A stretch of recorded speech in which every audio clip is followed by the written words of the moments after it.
Lady Ashton, Kathy, welcome to Jerusalem again. It's good to see you. We have great undertakings to pursue, which include peace and security. I'll start with security.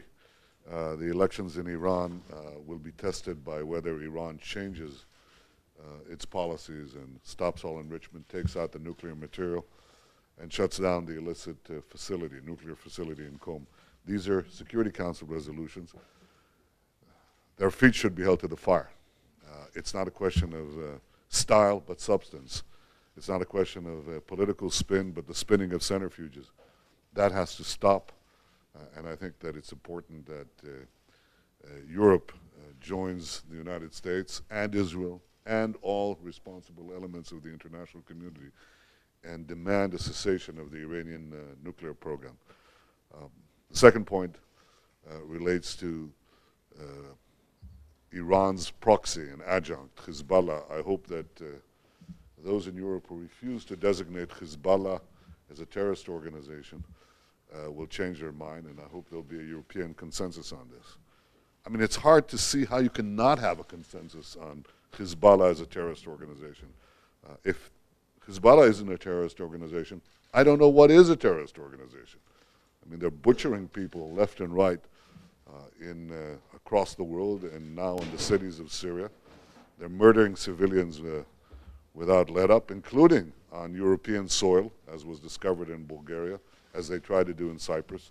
So I would say the designation of Iran's proxy, Hezbollah, as a terrorist organization is our second hope that Europe would do, and it would do the right thing. And the third is the right thing by peace.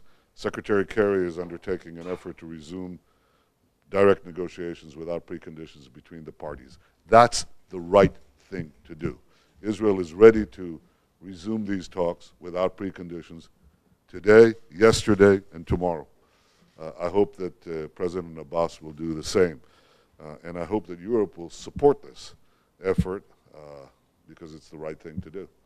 So I know that we'll have an opportunity to talk about it. I know you've expressed your opinion on these matters more than once, and I look forward to hearing it again today.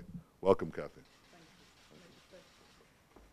Prime Minister, can I just say what a great pleasure it is to see you, to be back in Jerusalem, back in this great nation.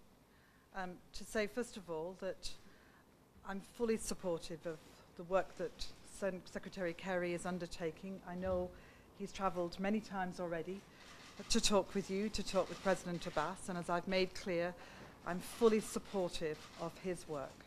I said this in Ramallah last night, I say it here in Jerusalem, that we want this to be the way forward to bring direct negotiations, and Europe will support that wholeheartedly.